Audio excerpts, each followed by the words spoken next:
Hello, welcome to Eli Talks With, but this time it's Eli Interviews With. And who am I speaking with right now? John McEntee. I play with Incantation.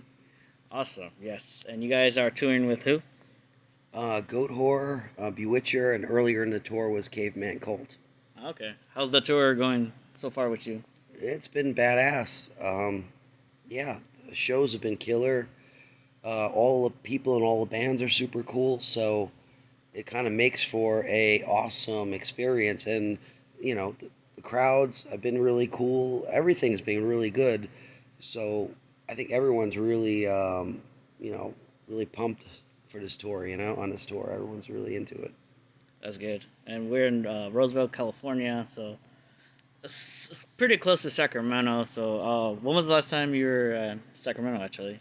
That was at Holy Diver. I think it was the tour we did with Dying Fetus, Gate Creeper, and Genocide Pack. If I remember, that was the last time. So we played there a couple times before that, but I think we played there with Exhumed once, and Okay. can't remember. But I remember playing there numerous times. So we haven't played Sacramento since that tour, and that was 2017. So it's been a while. Oh, wow. Yeah, since your last album, huh? I mean, Yeah, the it was second to last. yeah, it was the Profane Nexus tour was the last time we played there, if I remember correctly. Yeah, that was it. It's Yeah. right when it came out. Yeah, I ended up getting that album when it came out, so Oh, I cool. do enjoy that album, but Yeah, I it's a good also one. Yeah, the other ones, especially the latest album too, that came out 2 years now. yeah, it's already 2 years old, but yeah, that one came out really good too. I mean, the response from that one was even better than Profane Nexus, and Profane Nexus was really good response. So, you know, we're just happy. We just do what we do. So it's like if people like it, that's cool. Hopefully, if not, oh well, we're still happy with it. That's cool. I remember the first time I tried to see you guys was way back in 2017, and it was the tour you did with Marduk. But like, what happened was that it was canceled, Ah, if I was correct. yeah, So that I was, it was was supposed to be in Oakland at the Metro, I think, if I remember correctly. yeah, and I was just wondering in cases like that, like whenever you get shows canceled, how does that like what's the process like? Like, do you still get paid? And is Yeah, this no, we don't get paid because well, I mean, I don't know the deal that Marduk had with the agent, but for us, it was like if the show cancels, we don't get paid. I mean, there's certain circumstances where we might get, like, might be able to keep a deposit for the show, possibly, if the venue cancels. But it's a real, it really sucks when that happens. Um, we had a great time touring with Marduk. The shows were great. They were super cool. They're super nice. But for some reason, there's just people out there that just want to assume that the worst in people sometimes. And I thought it was really lame that the show got canceled. It would have been a great show. All those shows on that Marduk tour were awesome, and really, they were one of my favorite black metal bands to tour with. They really killed it every night. They're great. definitely? I remember they were touring with some of your old buddies of yours, Immolation, and Yeah, I ended up going to see them instead with that lineup. But like, that's cool. I was just wondering, like, what's the deal with that band and your band always being compared? Oh, Immolation, us. I don't know. I mean, I think it's because we come from the same scene, like kind of New Jersey, New York death metal scene. Um, I mean, we really don't sound a lot like each other, I don't think. I mean, I've actually toured with Immolation on the Failures for God tour. I filled in on guitar, and it was had nothing to do with you know the riffing was totally different than the riffing that we had at Incantation.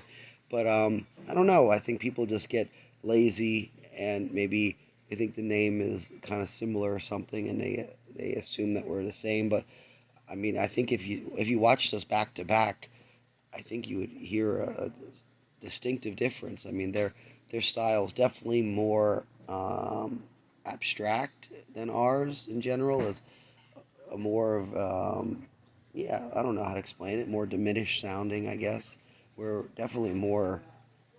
I don't know. I consider it more straightforward and maybe more doomier than they Yeah, are. I mean, you know, Yeah, I don't see it. I mean, I have nothing against it. I mean, if we sounded like them, that would be awesome too, because immolation's great. So Yeah. I don't have a problem, but I just don't think we do at all. Our, our approach is quite different, I think. Even early on, we didn't really think that we sounded much alike. I mean, I'm sure if you talk to the guys in immolation, they would be like, we don't sound like, at all either. But, whatever. People are going to think what they do. And honestly, it doesn't matter either way. If people think we sound like immolation or vice versa, I guess that's good because I think, both bands are good bands. So it's not a problem. As long as people enjoy it, who cares what they think? Yeah, definitely. I would agree with you there. Like, definitely their sound is more technical. It's not Yeah, too technical, but it's more like guitar playing, like yeah. shredding a lot, and then your guys' music is more like doomier sound. Of course, it's more slow, and I would say raw. Yeah, more raw, of course. Yeah, I would say our style is a more raw style. There's definitely more, I call it abstract because there's a lot of different chord styles and progressions that we just barely use in our stuff. We stay really more, I don't know what you call it, basic, but just a lot of, power chords or, do some diminished stuff or whatever. But they do like full diminished chords with, way more of the notes Oh sticking yeah, out. Like a lot of high end notes that are accent the riffs and stuff, which is great. I mean, it's totally cool, but that's their thing. We do our thing, they do their thing. definitely. Yeah, I would love to see you guys tour together. I'm pretty sure you guys have, but like, I'm a bit younger. I'm not from the '90s. Well, I was Yeah, born '97, but like, I yeah. hope that could happen soon. Well, yeah. I mean, we would love to tour with Immolation. I mean, for us to get to tour with a band that I'm like really good friends with and get along with, great. Of course, would be super fun. Plus, I love the band, I respect the band. So, what is there not to enjoy about touring together with them? I mean, I filled in on guitar for them back in the late '90s, before they had between Tom Wilkinson and Bill, between those guitar players, I kind of filled in the gap for them until they found Bill, and I had a great time playing with them. I mean, if it wasn't for my work with Incan and stuff, I probably would have joined them no problem because it was super fun. And yeah, I mean, I'd be down with it. As long as if they're down with it, we're down with it. I mean, Alex, our guitar player, he played with us for quite a while, and he's a great dude. And Ross and Bob, I've been friends with since I started. Since before I started Incantation, I was friends with them. And Steve is also a great friend I've known for years and years. Used to play in a band in Cleveland where I used to live, called Odious Sanction, which was more of a I don't know what you call it, a groove death metal band. But Okay. we played a lot of shows with them back in the day. So those guys, all those guys are good friends of ours. So yeah, anytime we get a chance to play shows with them or hang out, it'd be great. I mean, last time we toured with them really was, I don't know if it was 2011 or 2012, and that was in Brazil. Oh wow. But as far as U.S., we never did a full U.S. tour with them because the one tour, it was in I think it was 2000. It was a 2000 or 2001. I can't remember, but a second show of the tour, our Mike Sayas, who was playing with us at the time, ended up getting stabbed at the second Oh show, wow. and we had to cancel the rest of the tour, which is a real bummer because obviously we're touring with our friends, and that tour was Immolation, us, and Goat Horror. So Oh yeah. yeah, and the fucking second show, things got fucked up. I seen a interview of you talking to him about Sammy during his acid bath days and how you're just like so Yeah, so amazed of how like how he's like still alive. Yeah. Well, yeah. I mean, I've known Sammy since, I guess we did. I don't know if it's hard to remember. I think we did the tour in either 94, 95. We did a tour in Mexico with Acid Bath. It was Immolation. A matter of fact, yeah, it was the other time we toured them in Mexico. Oh wow. Immolation, us, and Acid Bath. And yeah, Acid Bath guys were out of their fucking minds. They were total partiers, like big time partiers, not just like partiers, like, you know, they partied to the max or Oh whatever, you know. yeah. So it was pretty insane. And yeah, and I got to become good friends with Sammy from that, and you know, always supported what he's done with Goat Horror. I mean, I like Goat Horror a lot. I think they're a great band. So yeah, it's nice to be able to tour with them now because you do have a long history together, and we also have a lot of respect for each other. You know, I mean, I think I mean, this is only my opinion, but I think on that tour we did with Immolation and Acid Bath, I wouldn't say we were an influence on him, but I think we inspired him to want to go into a more darker direction musically Yeah. because I I could tell on that tour that he really liked what both of our bands were doing, and kind of he was happy with Acid Bath, but I think he realized that you know, he really wanted to express himself in a more darker way. You know, I mean, I have no, you know, I mean, maybe he would have did it anyway, but I could just tell on that tour that he really was digging, you know, the, the, you know, us and Immolation a lot, which was really cool. You know, That's definitely awesome. Well, I do like his Go Horror better than Acid Bad. I mean, Acid Bad is a legendary band. it's a different kind of band. So yeah, I mean, Yeah. yeah, I like Goat Horde better than Acid Bath myself. I mean, I haven't listened to Acid Bath probably since that tour. Oh, It's wow.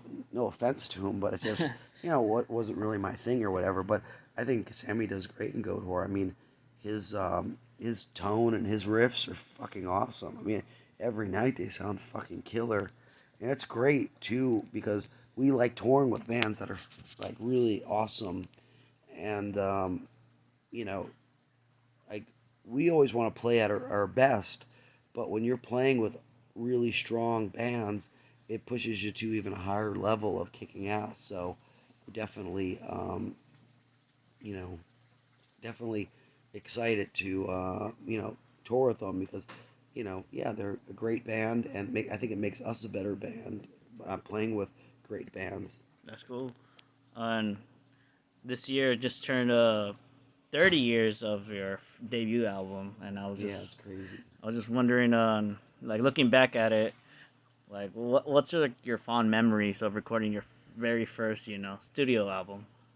Well, there's something always special about being ignorant to the whole operation. It was like our first time recording an album. We were in the real studios before, but never this serious. And yeah, I remember just really being into you know the it just I guess it just meant a lot to us to really try to make it sound right, but we didn't really know how to express ourselves properly with the engineer in the studio. It was really difficult because we just wanted to be heavy and dark and brutal. And at that time, um, there was death metal was around, obviously, and thrash and stuff, but they were thinking more in the lines of in the studio. They were thinking more in the lines of say a thrash band or a Morris sound kind of band or Yeah. something. And that wasn't us, and it was hard for us to try to let them know that it has to be a different way. It has to be more darker, more murkier, more like an evil in the music. But what is what does that mean to someone that doesn't know what the fuck you're trying to do? Yeah. It's easy. It's easier now to go back and try to mimic what we did because it's already there and you can kind of copy it. But at that time, you couldn't. You know, we were just struggling to try to get it out the way we wanted to, and we actually finished that album, and then Relapse Records heard it and rejected it because Oh it wow. didn't sound like us, because the engineer was pushing us to make it sound different, and basically the guys and the record company came to the studio with us to make sure that the engineer knew that they could listen to what we're telling them, because the guy in the studio's thinking like we're telling them stuff that's crazy. Like, who would want an album to sound like that? You know, so because it didn't sound like anything that was around at that time on a major, well, not major, but a strong independent label. Yeah.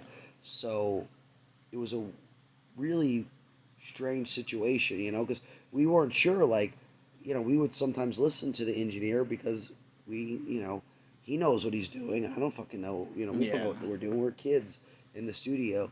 But once Relapse came there and really helped pull us and gave gave that album closer to our live sound, that's when the album really, uh, you know, was proper. We could have had a first album that wasn't really, didn't make the songs the best they could be, you know. Yeah. So we're lucky that Relapse was persistent on it, you know.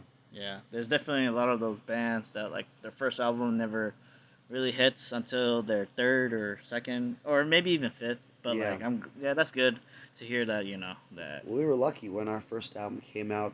It did really, really well, and we weren't prepared for it, you know, because we knew we were doing something totally different than other people at that time, and it almost it was just a weird thing to deal with to have something come out and have it be such an impact. It kind of fucks with your head a little bit, you know.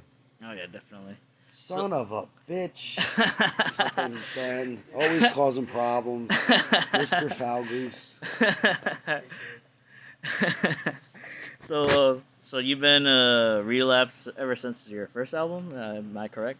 Well, we haven't been on Relapse the whole time, but they were our first label. Then we had a few years of falling out with them. We worked with other labels. There was a point where the stuff that we were doing wasn't, well, I'll say, in vogue in the metal scene, and Relapse. We just felt Relapse wasn't promoting us properly. They were getting into more of bands like Dillinger Escape Plan and I don't know, just, you know, different kind of stuff that I don't really follow. But Yeah. and it was nothing wrong with those bands. They do their own thing and that's cool. But the problem we had with them is that their promotions department and everything was based around those bands. Like, they would send our record to get reviewed by people that have no interest in death metal whatsoever.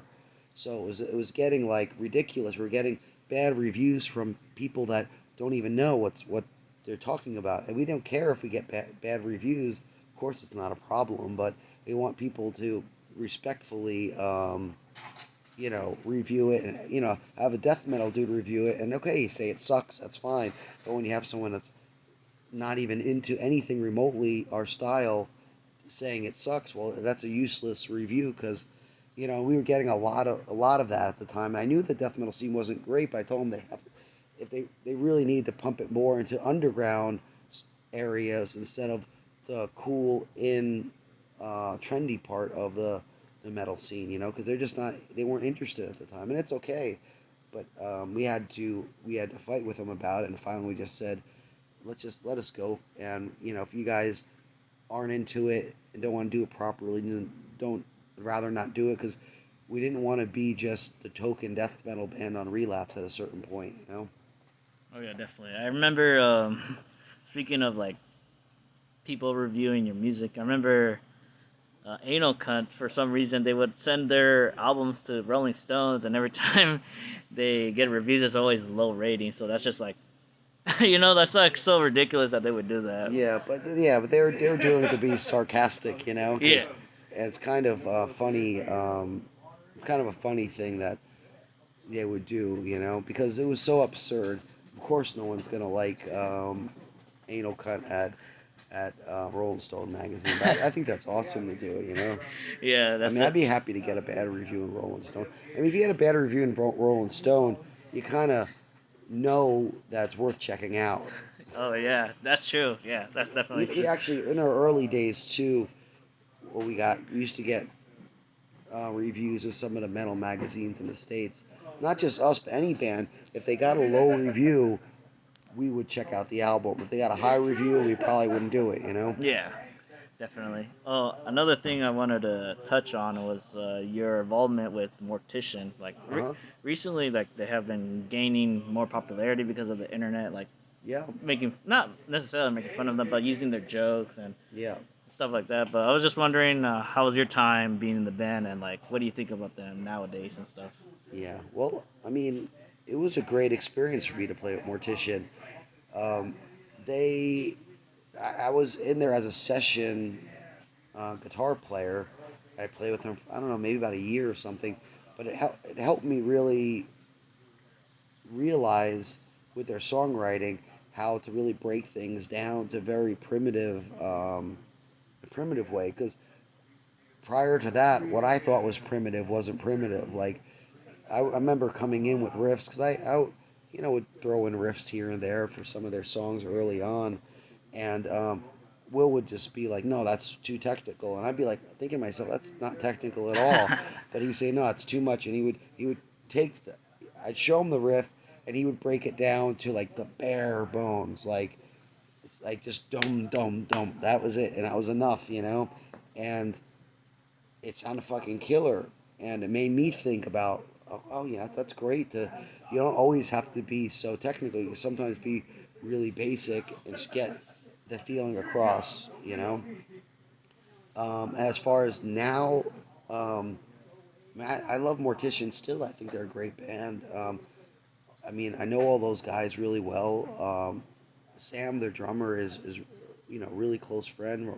Roger was great. Roger was the right person to join the band. I think he was the first guitar player to join after I left, and he was really the perfect guy for that band, and really brought out the best in Mortician. Of course, Will is, one of the best low vocalists in death metal Oh yeah. history. So to be able to play with him was great. And I don't know if you're familiar with it, but he filled in on Incantation on our demo on Oh, okay. vocals, and he did two different demos. Actually, the Tricentennial and Blasphemy release has the first demo Will did vocals on, and then there's a demo in '96 where he filled in on vocals. Oh We're wow. in between vocalists. Oh yeah. So we have a long friendship, with Will and Mortician, and yeah, they're a great band, and I'm happy for them that they're doing so well. I mean, it's great stuff. I mean, for me, my favorite by them is Zombie Apocalypse. That EP Oh is yeah. so fucking heavy. It's so good. Definitely. Really great. Yeah, it's definitely killer. Like, and also just like, them, Suffocation, Hmm. Eternal Bleeding. Like that whole upper East Coast Yeah. death metal Yeah, a lot of scene. great bands from that area. Yeah. Suffocation. We're doing some dates with Suffocation in South America. They're great guys and a great fucking band too. So fucking brutal live. It's killer, And Eternal Bleeding's another band where I have a lot of respect for them because they've always stayed true to their style, regardless of whatever throughout the years. They're one of the truest slam bands I think out there, in my opinion. Oh yeah, definitely. I talked to Chris for a good 30 minutes. Yeah, Chris is Sometimes great. last year, and like it was cool. And then he started like ranting and saying, "Oh, Anthrax, the worst band ever." It was just funny. Like, Yeah, and then he was saying like, "Oh, he's an asshole." And he's an asshole. So he was cool. I like talking to him. yeah. Well, I mean, there's just like there's a lot of cool people in the scene. There are assholes too, unfortunately. Yeah, definitely. Well, I'm curious about this. Have you ever met Chuck Schuldiner? I mean, I wouldn't say I was friends with him, but yeah, I met him a couple times, super briefly, like just at shows. I was fortunate enough to see them on Scream Bloody Gore tour for Leprosy, Spiritual Healing, and I've probably seen them on Human. I can't remember, and you know, pretty much every album I've seen him play. Um, early on, I was too shy to really talk to him. I mean, we went. I took photos of some of my friends with him, but I was super shy and wouldn't even go up to him and talk to him. Then we played with him at one show. It was for um, I think individual thought patterns, but I'm not, or symbolic. I can't remember. But it was a tour they did with Sacrifice and Gorefest, and I didn't really talk to Chuck at that show, but I remember talking to Gene Hoglan, Oh yeah. and it was there's a whole story about that show on. I don't want to get into because it's too much, but if you check out the Rock Fantasy Files, the death, they did a death show or whatever on Is it there. the Death by Metal documentary? No, no, not the Death by Metal. It was just I was doing a podcast with a friend Okay. over the pandemic, and we did a show, and it had a couple of, I think it had Rick Ross on there and a couple Okay. other people, and Gene Hoglan on there, and I told my story about that show because things got pretty crazy. But then on Sounds of Perseverance, we played with him at the in Chile. We played the Chile Metal Fest with Oh, him, that's cool. and my friend Richard Christie was playing drums Oh for him at the yeah. time, and Richard introduced me to him in a more of a proper way, and we hung out and talked, and kind of partied a little bit after the show and stuff like that, and he was really cool.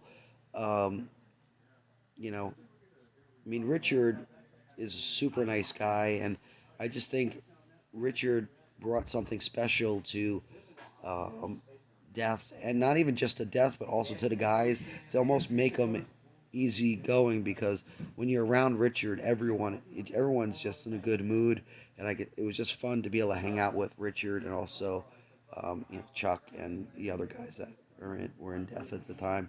They're all really nice. It was a great time. Also, Cannibal Corpse played that show too, Oh so nice. we've had a blast hanging out with all those guys because Cannibal have been friends with ours Yeah. since early days. Yeah, from Buffalo, New York, right? Yeah, they used to play a lot in New Jersey, and we used to play up there in New York, upstate New York and stuff. Yeah, That's cool.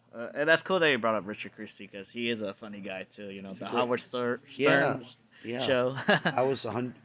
I remember when he was getting that, trying to like win a contest to be on Howard Stern.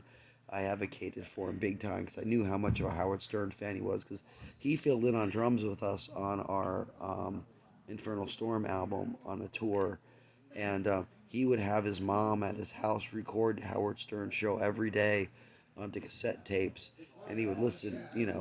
He'd listen to him, you know, in his, whatever, like when he got home or whatever, because he didn't want to miss a show. And a couple of times we were on tour, he would call up, the Howard Stern show and do one of his like, little cheesy acts that he does or Oh, whatever. And nice. it was pretty funny. He do a character that always hit on what's her name, the what's the black lady, Um, I want to say Ross. Robin, Robin. yeah, Robin. Robin, yeah.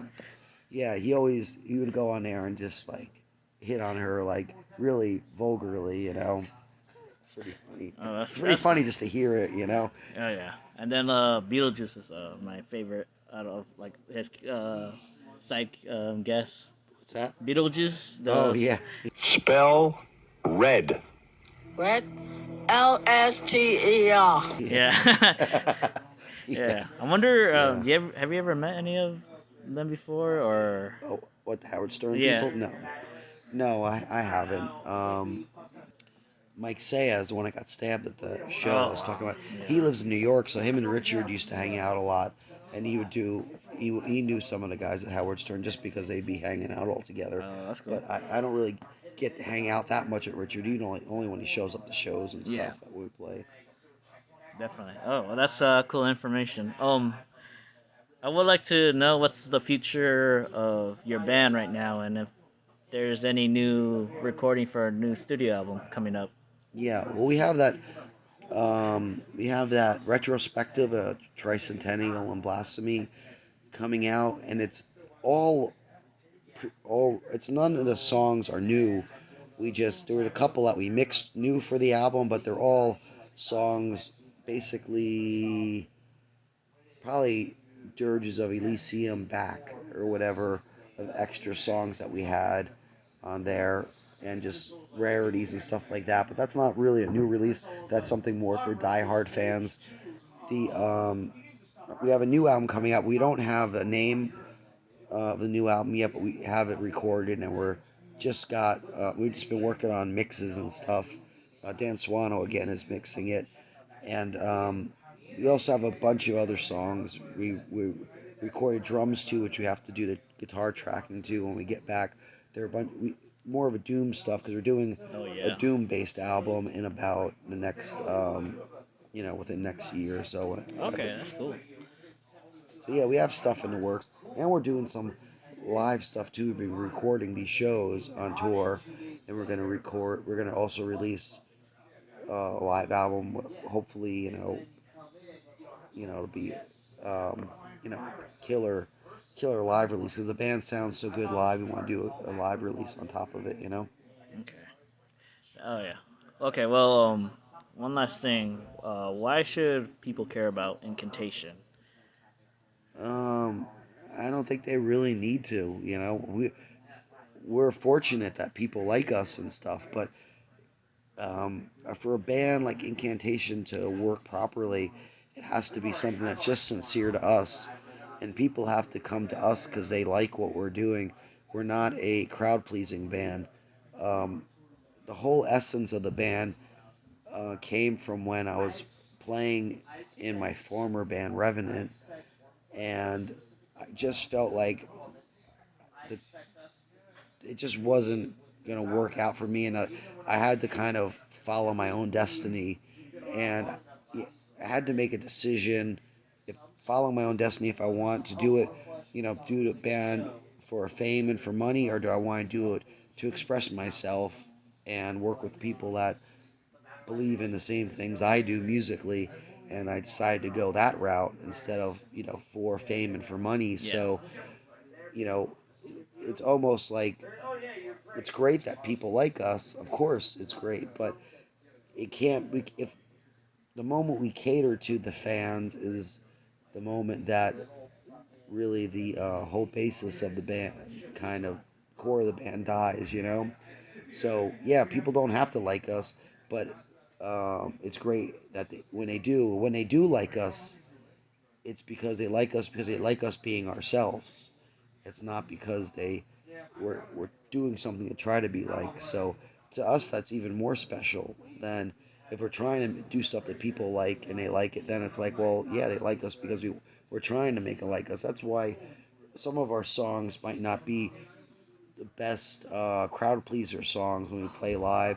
They're not all just made for headbanging, all made for, say, moshing and stuff. Some do fit in that category, but there's other songs that are just there's not even those things aren't thought put into it. It's just does the vibe, does the thing we're trying to get across, the music getting across, is it honest to us? These are the things that are important. So that's that. Okay. Okay. Well, thank you very much, John. It was a pleasure talking to you, and I hope you have the rest of the tour successful. Yeah, I feel really good about it. Things have been going great, and the areas we're hitting are even better than the places we've been as far as crowd response and stuff. So I think it'll be awesome. Okay. Thank you very much. Thank you, appreciate it. All right. Hell yeah, thank you. Peace.